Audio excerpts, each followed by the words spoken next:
की परियोजना जो इस बुंदेलखंड को अब सूखा बुंदेलखंड नहीं, गरीबों का बुंदेलखंड नहीं, ये हरा भरा बुंदेलखंड बनेगा और ये समृद्धशाली बुंदेलखंड माननीय प्रधानमंत्री मोदी जी के नेतृत्व में आज बड़ी सौगातें इस मध्य प्रदेश को मिली है। इसे मेरे बहनों और भाइयों, आज हम सब लोग मिलकर के तीसरी बार पुनः भारत के प्रधानमंत्री मोदी जी को बनाने के लिए, गरीबों के कल्याण के लिए इस भारत के अंदर गरीबों के मसीहा के तौर पर किसी ने काम किया है तो भारत के प्रधानमंत्री मोदी जी ने किया है। 25 करोड़ लोग गरीबी रेखा से ऊपर आते हैं तो मध्य प्रदेश के भी 2.5 करोड़ लोग गरीबी रेखा से ऊपर माननीय प्रधानमंत्री के नेतृत्व की गरीब कल्याण की योजनाओं से आते हैं। और जो मध्य प्रदेश को माननीय प्रधानमंत्री जी ने समय समय पर उन्होंने मध्य प्रदेश को जो ताकत दी है, इसे आज मैं केवल इतना कह करके माननीय प्रधानमंत्री जी, ये जनता जनार्दन और पूरे देश के अंदर, प्रदेश के अंदर, मध्य प्रदेश में हम आपको आश्वस्त करते हैं कि इस बार 29 की 29 सीटें भारतीय जनता पार्टी आपके नेतृत्व में विजयश्री हासिल करेगी।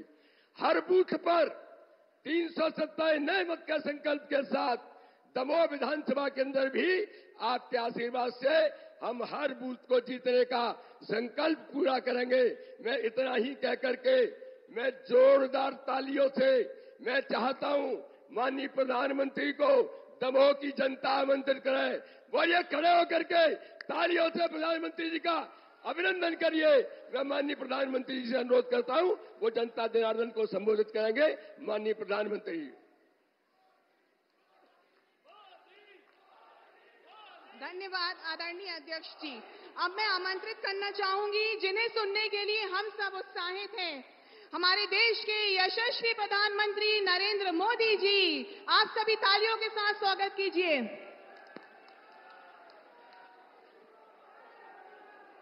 भारत माता की, भारत माता की, भारत माता की। सभी जनों को हमारी तरफ से राम राम पहुंचे। साथियों, इस समय मध्य प्रदेश सहित देश भर की अनेक सीटों पर पहले चरण की वोटिंग जारी है। सबसे पहले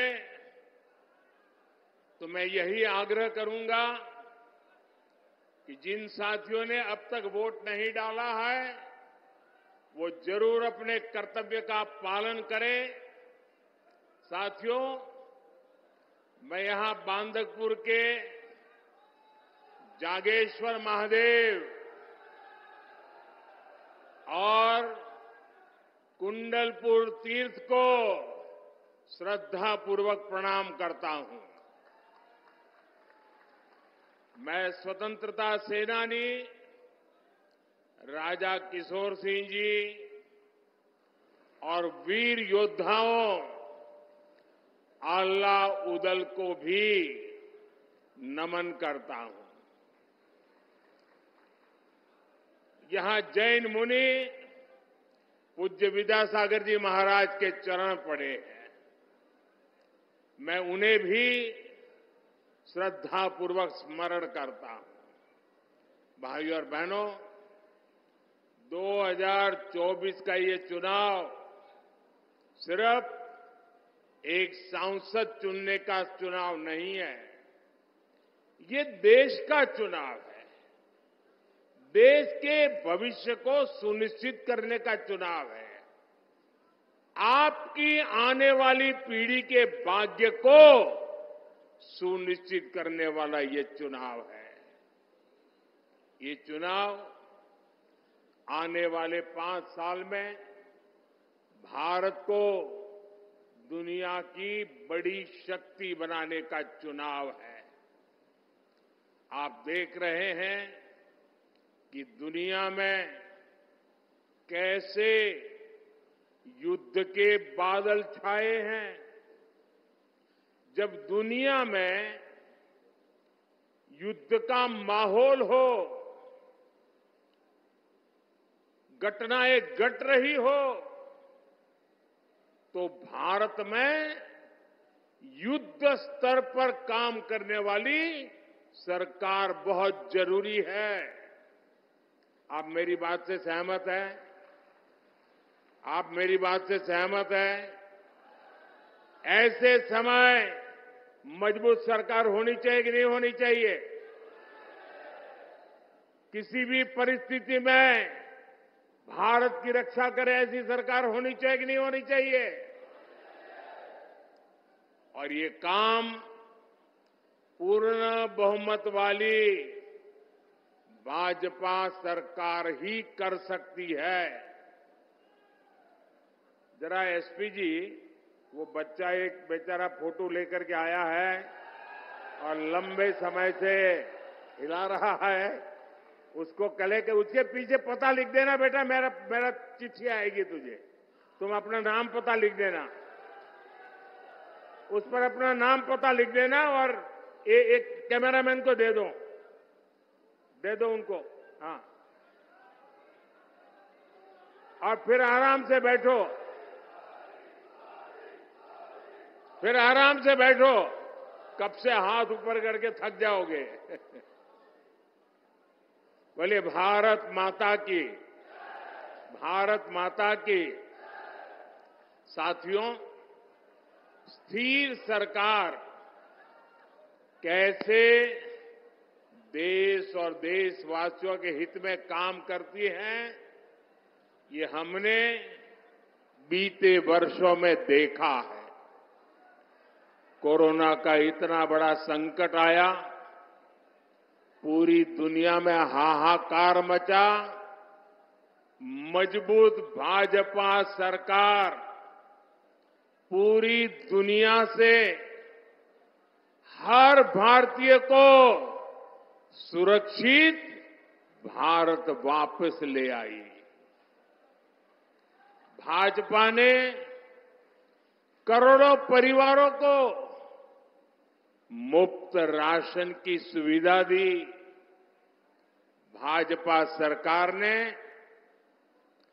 करोड़ों भारतीयों को मुफ्त वैक्सीन लगाई। आज देश में वो भाजपा सरकार है जो ना किसी से दबती है और ना ही किसी से सामने झुकती है। हमारा सिद्धांत है राष्ट्र प्रथम। भारत को सस्ता तेल मिले, इसलिए हमने देश हित में फैसला लिया। भारत के किसानों को पर्याप्त खाद मिले, इसके लिए हमने देश हित में फैसला लिया। भाई, एक और सज्जन भी बेचारे मेहनत कर रहे हैं, जरा उनकी तरफ भी देखिए। ये आप लोगों का प्यार ऐसा है कि मैं आपको मना नहीं कर सकता हूं। वो तो मेरी माता जी की फोटो बना के ले आए हैं।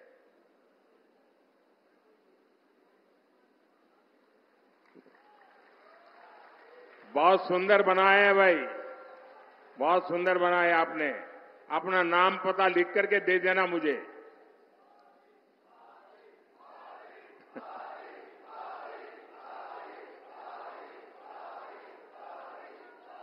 आज दुनिया के कितने ही देशों की स्थिति बहुत खराब है।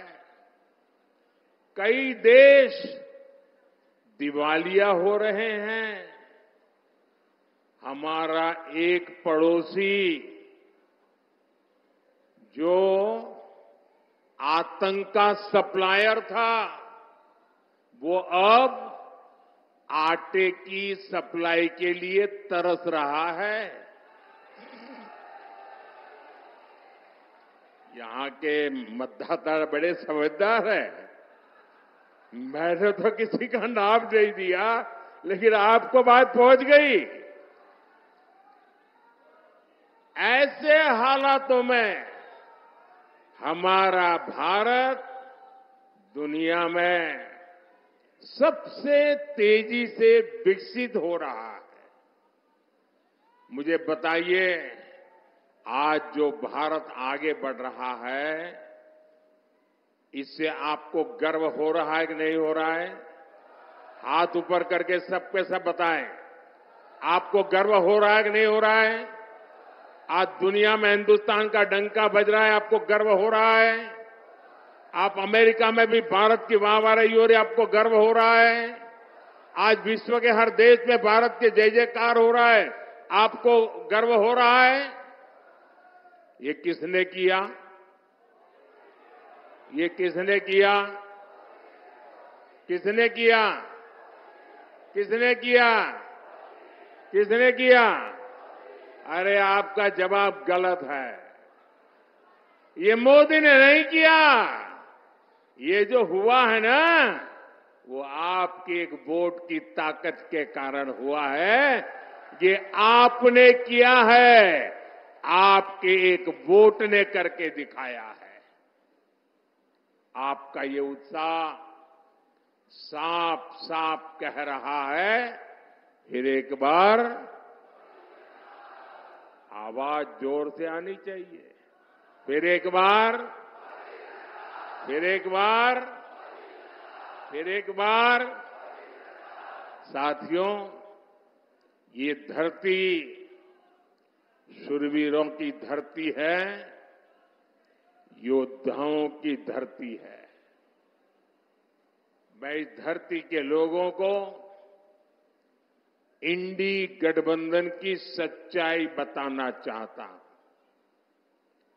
दशकों तक कांग्रेस ने भारत के डिफेंस सेक्टर को कमजोर बनाए रखा। ये लोग सेनाओं के लिए हथियार खरीदने में भी अपना स्वार्थ देखते थे। पूरे देश ने देखा है कि कैसे इन लोगों ने पूरी ताकत लगा दी कि हमारी वायुसेना सशक्त न हो, देश में रफाल लड़ाकू विमान न आए और देश की वायुसेना मुसीबतों को झेलती रहे। कांग्रेस की सरकार अगर रही होती तो भारत में बना तेजस फाइटर प्लेन भी आसमान की बुलंदियां नहीं देख पाता। ये भाजपा सरकार है जो हमारी सेनाओं को आत्मनिर्भर बना रही है। भारत की पहचान अब दूसरे देशों को हथियार निर्यात करने वाले देश की बन रही है। इस साल ही भारत ने 21,000 करोड़ रुपए के हथियार दूसरे देशों को बेचे हैं। अब हम ब्रह्मोस मिसाइल को भी एक्सपोर्ट कर रहे हैं। और आज जब मैं यहां भाषण कर रहा हूं ना, इसी समय हमारा ब्रह्मोस मिसाइल विदेश जाने के लिए, सप्लाई के लिए, डिलीवरी के लिए थोड़ी देर में चल पड़ेगा। इस मिसाइल का पहला बैच आज फिलीपींस जा रहा है। मैं सभी देशवासियों को इसकी बहुत बहुत बधाई देता हूं। भाइयों और बहनों, आप जरा याद कीजिए, 2014 से पहले देश में चारों तरफ निराशा का माहौल था। 2014 में मोदी आपके बीच एक उम्मीद लेकर के आया था और आपने आशीर्वाद दिया। जब 2019 में मैं दोबारा आपके पास आया तो विश्वास लेकर के आया था, और आज 2024 में मोदी आपके पास गारंटी लेकर के आया है, गारंटी लेकर के आया है। और मोदी की गारंटी यानी गारंटी पूरे होने की गारंटी। मोदी की गारंटी है कि गरीब, किसान, नौजवान और माताएं बहनें, हर लाभार्थी को 100% सुविधाएं मिलेगी। पिछले 10 वर्षों में एमपी के 40 लाख से ज्यादा परिवारों को पक्का घर मिला है, लेकिन जिनको अब भी पीएम आवास योजना के घर नहीं मिले हैं, उनका भी बीजेपी ने ख्याल रखा है। हमने संकल्प लिया है कि देश में 3 करोड़ नए आवास हम बनाएंगे, और उसमें से जिनको घर नहीं मिलेगा उनका घर पक्का हो जाएगा। अच्छा, मेरा एक काम करोगे आप लोग? ऐसे नहीं हाथ ऊपर करके बताइए, करोगे? गर्मी बहुत है, मैं जानता हूं, करोगे? पक्का करोगे? आप जब अभी चुनाव अभियान के लिए जाएंगे तो बहुत से लोगों को मिलना हो जाएगा, गांव-गांव जाएंगे, इलाके अलग अलग जाएंगे। अगर वहां आपको ऐसा कोई परिवार दिखाई दे जिसको अभी पक्का घर नहीं मिला है, जिसको शायद अभी नल से जल नहीं पहुंचा है, उसको शायद गैस का कनेक्शन नहीं पहुंचा है, तो मेरी तरफ से उनको एक गारंटी दे देना। उनको कह देना बहुत लोगों का काम हो चुका है, अगर आपका बाकी है तो आने वाले 5 साल जब मोदी जी फिर से आएंगे ना, तो वो काम भी पूरा हो जाएगा। कह देंगे, कह देंगे। आप जब कहेंगे ना, तब लोग ये नहीं कहेंगे कौन कह रहा है, वो ये मानेंगे कि जो सामने खड़ा है ना वो मोदी खड़ा है। मेरे लिए तो आप ही मोदी है। और मुझे पूरा विश्वास है कि घर दिलवाने के काम में हमारे यहां के मुख्यमंत्री श्रीमान मोहन यादव जी भी कोई कोर कसर नहीं छोड़ेंगे। साथियों, हर परिवार के लिए राशन और इलाज का खर्च मायने रखता है।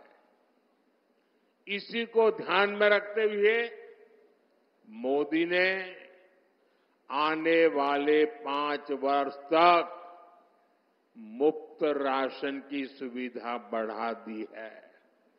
इन परिवारों को मुफ्त राशन इसलिए ताकि गरीब के घर का चूल्हा जलता रहे। ये मुफ्त राशन इसलिए कि गरीब का बच्चा भूखे पेट सोने के लिए मजबूर न हो जाए। आयुष्मान योजना ने भी गरीबों के लाखों रुपए खर्च होने से बचाए हैं।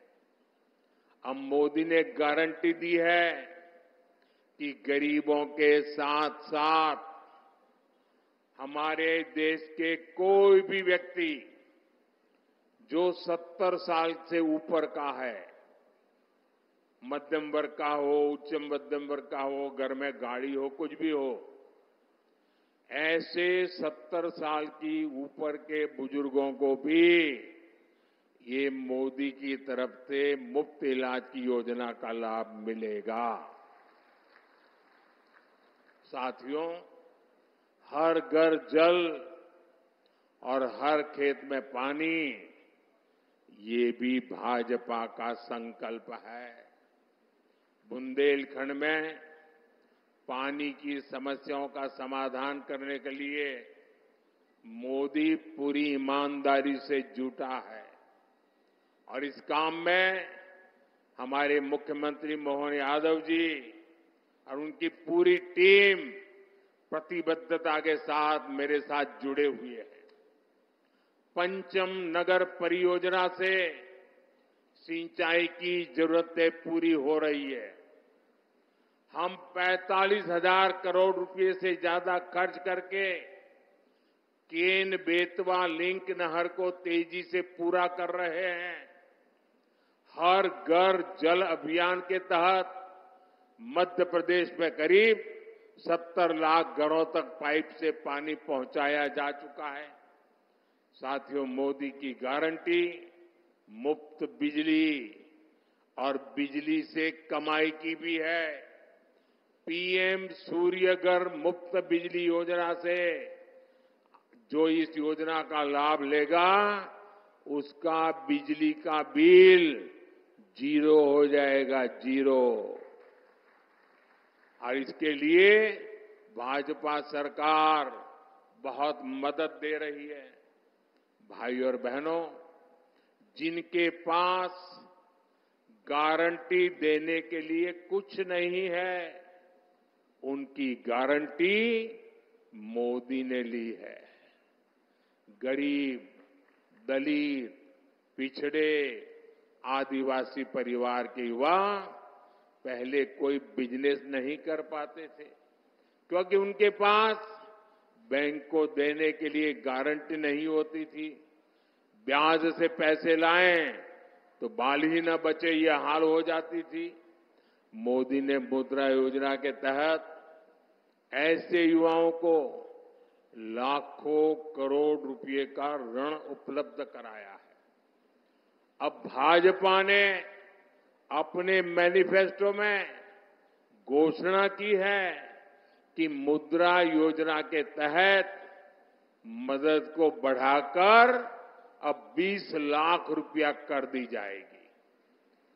पहले रेहड़ी, ठेले, फुटपाथ पर काम करने वालों को भी कोई नहीं पूछता था। स्वनिधि योजना से ऐसे लाखों साथियों को पहली बार बैंक से मदद मिली है। अब गांव और कस्बों में फेरी वाले साथियों को भी स्वनिधि के दायरे में लाया जाएगा। साथियों, दमोह के तो नाम में ही रानी दमयंती जी की प्रेरणा है। ये धरती रानी दुर्गावती और रानी अवंतीबाई की कर्मस्थली रही है। वीरांगनाओं की अपनी इस विरासत को आगे बढ़ाते हुए हम विकसित भारत के निर्माण के लिए नारी शक्ति को सशक्त कर रहे हैं।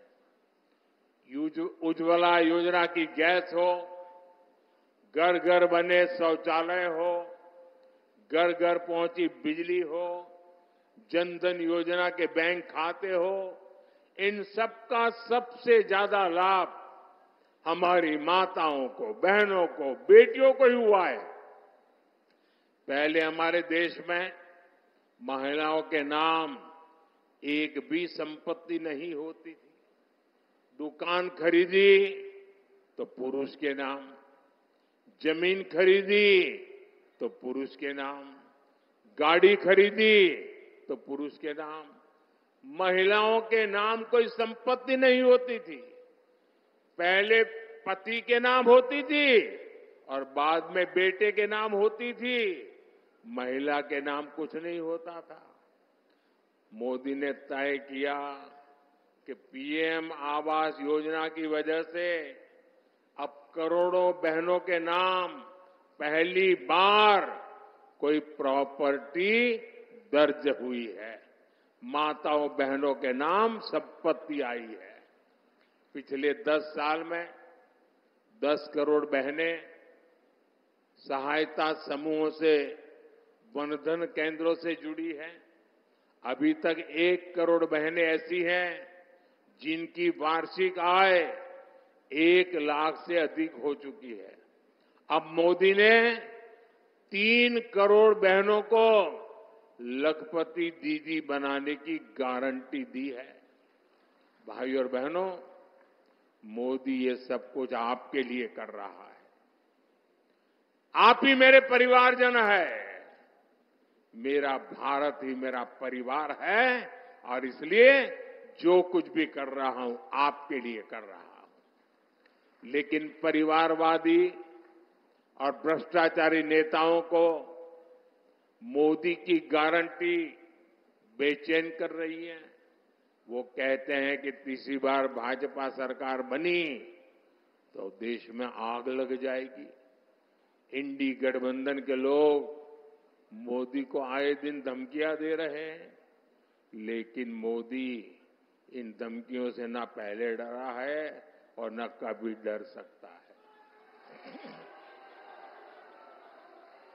साथियों, बुंदेलखंड की ये भूमि राष्ट्रभक्ति और राम राज्य से प्रेरणा से भरी हुई है।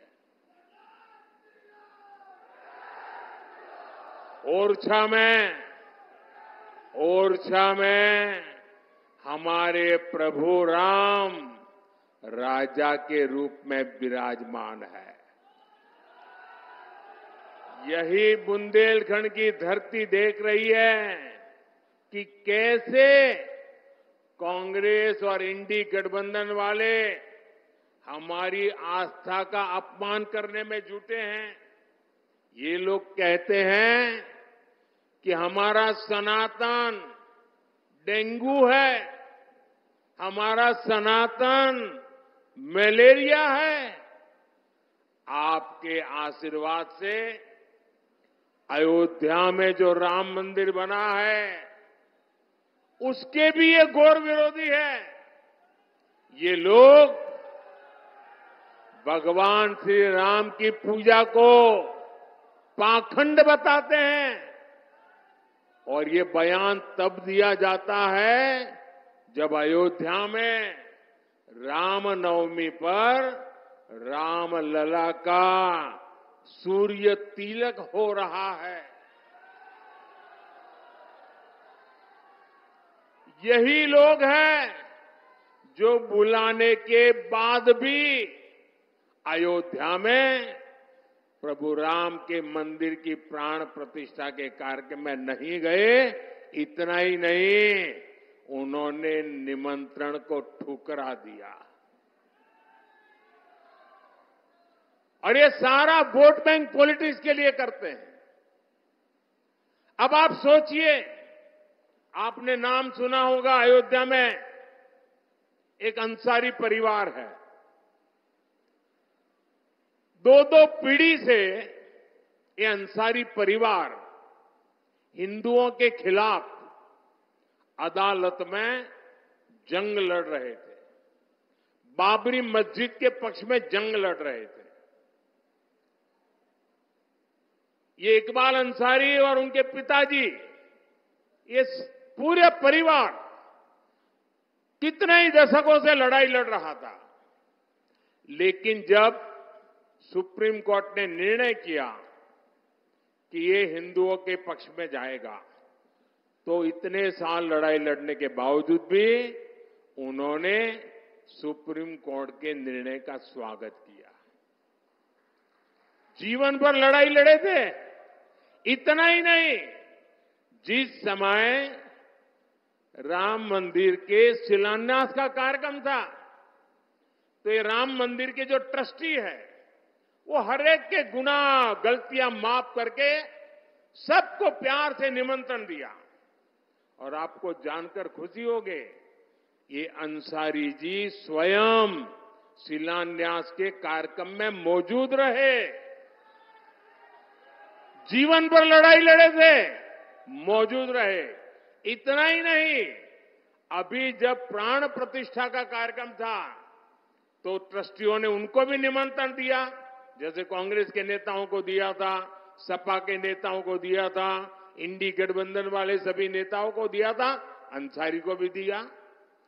जीवन भर हिंदुओं के खिलाफ कोर्ट में लड़ते रहे, बाबरी मस्जिद के लिए लड़ते रहे, राम मंदिर के विरुद्ध लड़ते रहे, लेकिन जब प्राण प्रतिष्ठा का निमंत्रण मिला तो वो हंसी खुशी के साथ आकर के सुप्रीम कोर्ट का सम्मान करते हुए इसमें हिस्सेदार बने। एक तरफ एक छोटा सा व्यक्ति भाई अंसारी सामान्य परिवार का है, उसका व्यवहार देखिए, और दूसरी तरफ ये कांग्रेस के नेताओं का व्यवहार देखिए। उन्होंने प्राण प्रतिष्ठा के कार्यक्रम को ठुकरा दिया वोट बैंक के खातिर। ये क्या करते हैं साथियों? बीजेपी एनडीए गठबंधन को दिया आपका वोट, केंद्र में सरकार तो बनाएगा ही, बीजेपी को एनडीए का आपका वोट विकसित भारत का सपना भी पूरा करेगा। हमें दमोह से भाई राहुल लोधी जी को और खाजुराहो से हमारी पार्टी के प्रदेश अध्यक्ष विष्णुदत्त शर्मा जी को भारी बहुमत से विजयी बनाना है। और ये विष्णुदत्त शर्मा जी दिखते पतले दुबले हैं, लेकिन उनके नेतृत्व में भाजपा ने इस बार मध्य प्रदेश में नया इतिहास रच दिया है। साथियों, ये चुनाव जीतना है, लेकिन मुझे तो पोलिंग बूथ जीतना है। बताइए, आप मेरी मदद करेंगे? घर घर जाएंगे, पहले से ज्यादा मतदान कराएंगे, पोलिंग बूथ जीतेंगे, अपनी पूरी ताकत पोलिंग बूथ पर लगाएंगे, पोलिंग बूथ में सबसे ज्यादा वोट लाने का काम करेंगे। अच्छा, मेरा एक दूसरा काम करेंगे? सब लोग बताएं तो मैं बताऊं। करेंगे? अच्छा, आप इस चुनाव के अभियान के दरमियान जब घर घर जाएंगे तो हर घर जाना और कहना कि अपने मोदी भाई आए थे और मोदी भाई ने हम सबको राम राम भेजा है। मेरा राम राम पहुंचा दोगे? पक्का पहुंचा दोगे? मेरे साथ बोलिए, भारत माता की, भारत माता की, भारत माता की। बहुत बहुत धन्यवाद।